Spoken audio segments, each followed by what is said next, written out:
Right, welcome to today's MedComms Day special huddle for all freelancers, whether or not you're part of the workbook. It is lovely to see you all. Um, Today we are going to be having a nice, relaxed session, and hopefully nobody is going to melt from heat exhaustion. So how will today work? First of all, we're going to have some updates. I just want to tell you a few things about what's been going on in the workbook this year. And this is going to be recorded. It's just going to be for the first 30 minutes or so, and then we will have a chance to celebrate and connect. So I've got a few little activities and things that we can do to have a bit of a chance to network and chat. And as I said, we will have a short recorded section, and then the rest will be chatty and fun and won't go anywhere. So I am now going to hopefully launch a poll, as long as Zoom hasn't updated my settings to stop me doing that, because it would be really nice to know how long you have all been freelancing. And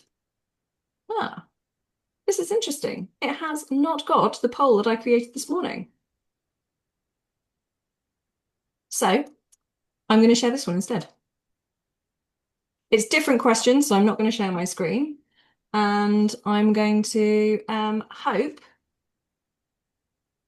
that you can all translate the 2025 from the final question into 2026. So you can go through that poll now, and I will share the answers shortly. Yes, it is a sizzling day, Fiona. Absolutely. And while you're doing that, I am going to very quickly pop something in the chat as well.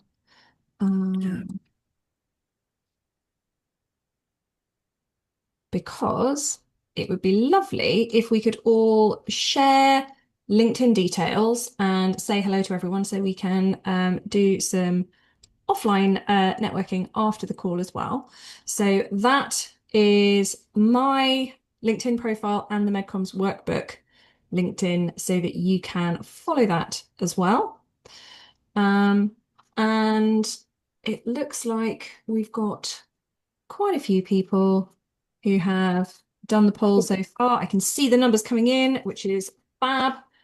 And there's some more people coming in from the waiting room. Okay.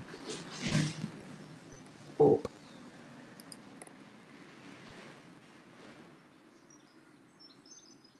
And so we're nearly there. We're up to 79%. I'm going to give you another minute or two to think about those questions. And do let me know if you have any issues accessing that poll. I know sometimes it can be a bit glitchy.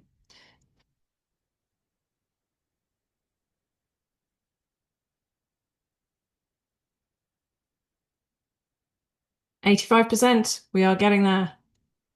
Another 30 seconds. And oh, it's lovely to see you sharing your LinkedIn profiles. Fabulous.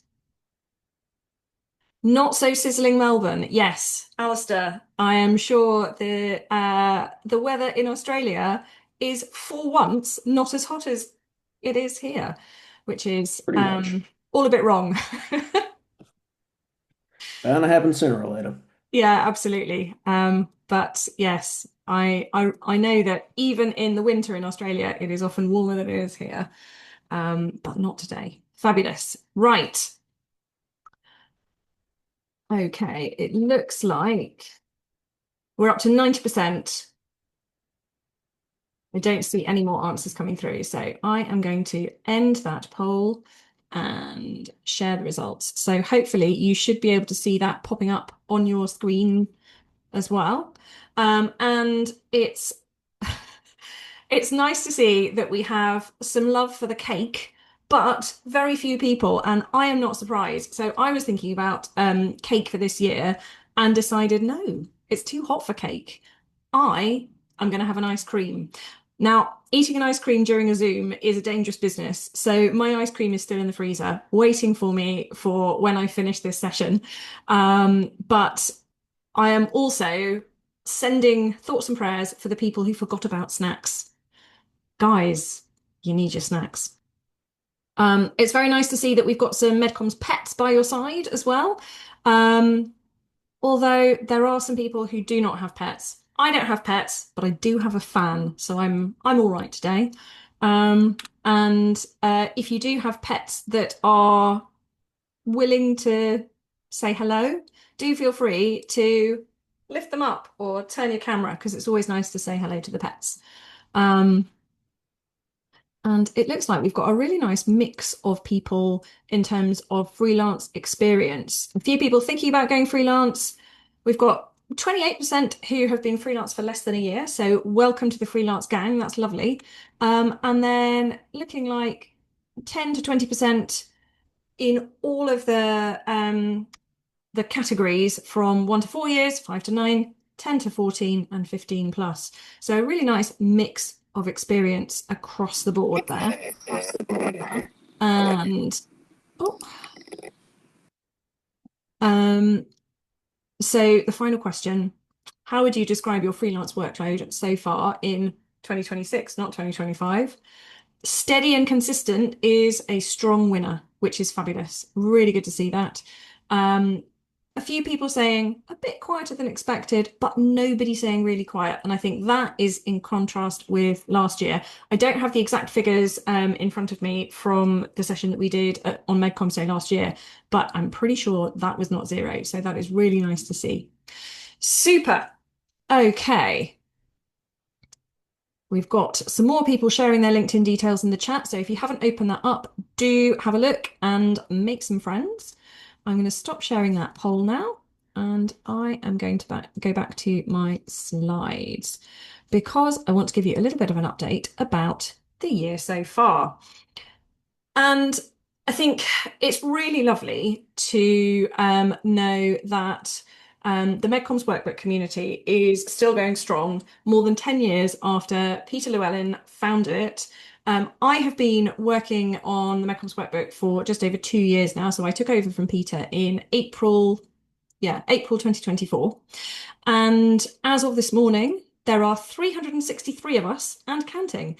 So it's really lovely to see that we've got such a strong community, and it is a vibrant place to hang out. And if you have not yet joined, then now is a very good time to join the gang. So I'm just putting a link in the chat for how you can sign up if you are not yet part of the workbook, because the prices will be going up on the 1st of July. And so if you sign up today, you can lock in the current subscription rates, which are £12.50 a month or £125 a year. It'll be going up to £15 a month or £150 a year from the 1st of July. But if you get the lower rate today, that will continue for the length of the time that you are part of the community.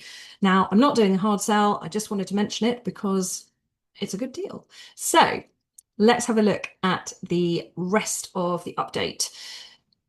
Obviously, a big part of the workbook is work, and it's really nice to see that we've got plenty of opportunities around. So in June so far, we have had 10 opportunities from 9 different clients, which is pretty much on track with what we had last year. I think we had 10 opportunities from 7 individual clients last June in the run up to MedComms Day. So it's pretty similar. And we obviously have some repeat business from the same clients or clients asking for multiple types of support at the same time. So that's why we've got the different numbers there. But yeah, there is a fair amount of stuff going around, which is nice. Also in the workbook, we are very keen on getting together and having a huddle. So this is a water cooler huddle today, but we've had 7 other sessions so far this year. And we've got a range of different topics that we have covered. So each month, pretty much, we have at least one huddle. They're usually an hour and are scheduled at somewhat varying times so that we can account for international subscribers and try to welcome people in. Although Alistair obviously gets top marks for joining from Australia because I know it's pretty late there. But they are all recorded and shared in our online community for people who aren't able to attend live. And as of today, we have 36 recordings within that portfolio on a really big range of different topics. So I do want to give a bit of a shout out to all of the brilliant guests that have come along because we do frequently have people who come and talk about lots of different aspects of freelancing, medcoms, client relationships, productivity, and we all have a chance to chat and ask questions in each of these. And a lot of our guests are very generous with sharing other resources, which are included with the recording, along with contact details, so you can get in touch and ask questions. So if you have not been in the workbook or you've only been in for a short time, then do investigate those recordings because they are a really valuable resource. Okay. So what's next in terms of huddles? Now, next month, we are going to be looking at taking time off as a freelancer because taking a break as your own boss is often easier said than done. So we're going to be getting together in July to talk about how we can actually make that downtime happen without getting stressed and spending our whole time checking in and without our business having a dip. We're going to be sharing tips, asking questions, and at the end of the session, obviously the recording will be shared, but I will use the content from the recording to create a summary, which I will also share on the recording page. So it's going to be a really valuable resource to help us all take that time that we need to recuperate and make sure that when we're actually working, we're on the job, and when we're not working, we're able to take that break.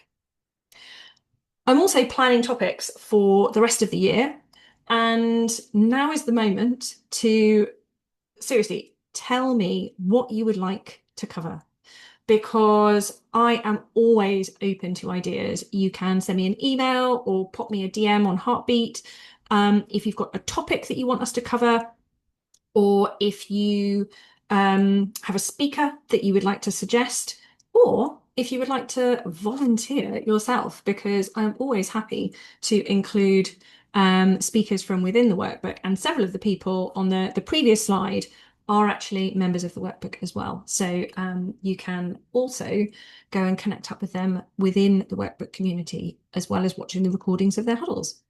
So something new that has come along this year is support beyond the huddles. So this is something that I have always been really interested in outside of the workbook. Some of the work that I do is as the MedComms mentor, so providing training and mentoring, mainly for medical writers, sometimes in agencies and sometimes for individuals. So this year was the first time that I've really had the capacity to start doing more focused training within the workbook. And the first thing was the Reflect and Reset workshop, which happened in January. So this was a 2-hour workshop, which helped people look back at what had happened in 2025, think about the impact of that, what it really meant in a data-driven way, but looking at their subjective reactions and insights about what they wanted to change, what they wanted to keep the same going forward in 2026. I then used that as the basis for a group coaching program, the Steady State System, which ran in May and June, and we had the final session of that last week.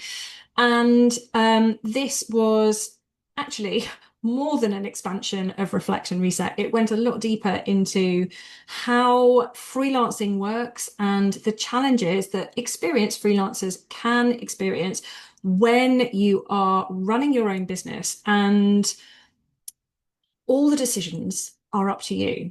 And we're often doing this from a position of not having any formal training in running a business. And so being able to really dig into these issues with a cohort of people has been fascinating and really, really rewarding. And I am very pleased to announce that I will be running Steady State System again in the autumn. So if you're interested in that, if you have any questions about it, please do get in touch. But there will be more details about that coming a bit nearer the time. When I first announced the Steady State System, I also talked about training to help freelancers grow their client base, particularly people who are finding it tough to actually get work opportunities. Now, I have a bit of a confession to make here. When I first thought of these two programs, I thought because Steady State System was going to be an expansion of something I'd already done within Reflect and Reset, that I would have capacity to do both at the same time. Ironically, within Steady State System, one of the big themes that came up was that human beings are not great at estimating their own capacity and figuring out how much you're able to take on at once. And so I was not able to create both programs simultaneously. This is possibly not super shocking to anyone other than me, but it was a surprise. We're all works in progress. So I am now switching my focus to this training, and so it will be coming soon. But given the constraints that I found myself working under after Steady State System, I'm not giving an exact date yet, but I am giving an apology. This is much later than I was hoping that it would be. So it's coming, just not as fast as I originally thought. So before we switch off the recording, I want to check in with you guys and see if you have any questions on any of these updates. Please feel free to let me know in the chat or unmute and actually ask with your voice. So, any questions? It's Ken Souter here. I've got one Oh, hello. question. I noticed, so you're talking about possible training to increase client base. Yeah. Is there anywhere within the setup here that serves as like a contact details database for people to get in touch with the key agencies looking, if we've got capacity, Yeah. who do we advertise to? I mean, I've had lots of contacts within the industry, so mostly I've Mm. not had a need for that. But Yeah. over time, your contacts move on or retire or whatever. And you reach a point where maybe it'd be useful to have a kind of database of people that you could potentially contact. So I wonder Yeah. if we've got. So that is a great question. I think the best way of approaching that within the workbook is to look at the freelance opportunities channel, because that has a history of every single opportunity that we have circulated within the workbook since we moved onto the Heartbeat platform. So that's several hundred opportunities that have come through. Obviously, some of them are from the same people, but you've got all of that history that you can look through to look at contact names, the kinds of work that people are looking for, and also the agencies that they are based at, so that you can research those agencies and connect with people on LinkedIn. In terms of creating a database of clients, that I think is not something that we're going to be able to offer within the workbook, because it would be a massive undertaking and would always be out of date. So keeping track of who is moving where, even in a relatively small world like MedComms, would just be more than a full-time job. I think having the freelance opportunities means that you can see where people are at the moment based on recent opportunities, and also find names of people who potentially have moved on from other agencies, but you can use that to then go and look them up on LinkedIn and connect with them. I would also say that everybody's own network is a fantastic starting point for this. So everybody who works in MedComms knows that it is a relatively small world, and people move around quite frequently. And so going back through your memory banks and trying to remember people who you worked with when you were in-house, and then making sure you're connected with them, seeing where they are now, seeing who they are connected with, and maybe having conversations with people from your past and kind of talking to them about what kind of work they're doing, who they're working with, and whether their teams are going to need support, I would say is a more fruitful way of broadening your network rather than relying on a database which may well be out of date and would be more akin to kind of cold outreach rather than the warmer outreach that you're going to be able to do with your own network. Is that useful? Yeah, thanks very much for that. I do, yeah, but I appreciated it was going to be a difficult question, perhaps to answer straight away, and I think your responses make a lot of sense. Yeah, it's I think it's always going to be one of those little challenges of being a freelancer is working Mm. out exactly how you engineer your next tranche of work. Yeah, Um, which, for a lot of the time, certainly in my case, I've got a limited number of clients that I work with on an ongoing basis, and it yeah, means that the frequency with which I have to go out and advertise capacity is actually very low. mm, Um, and that's partly why I raise it, I suppose, because I think it's possible to be a freelancer for quite a long time without mm, really going out and selling yourself. yeah, Um, so then once that period has elapsed, it feels a bit more challenging, perhaps if you're not the most proactive person in kind of keeping in touch with a big network, yeah, etc. yeah, So that's just the kind of perspective that I would share. yeah. I think being a Can I just add freelancer. that Oh, sorry. Yes. there's some WhatsApp groups we have for medical writers, and there's a lot of sort of opportunity sharing in those channels. Right, There's I'm sure Fiona will agree with me. I know she's here. There's the UK and Ireland medical writers group. right. You can join them on LinkedIn. Okay. Yeah. So Yeah, if you join the group on LinkedIn first, and then you get the link for joining the WhatsApp group. okay. The admin people send it. Yeah. Would somebody be able to drop the link to that into the chat for the LinkedIn page? I can't go and search for it right now, but if somebody else is able to dig that up, that would be super useful. But going back to the point you raised, I think it's important to acknowledge the fact that it can be very hard to maintain those contacts and do that outreach while you are busy with client work. But I would gently suggest that as a freelance business owner, it should be part of our processes on a regular basis to be thinking, okay, I do need to reach out to people, even if it's not to say, I'm available for work now, just keeping in touch and having a way of doing that, not as a really onerous task, but just trying to make sure that you're keeping in touch with maybe at least one ex-client every week or every month so that you have that network that's gently being nurtured in the background, even while you're busy with other work. Okay. I am going to just see if there are any further questions at this point. And if you have more questions on that, please do feel free to reach out to me directly. But does anybody else have any questions at this point?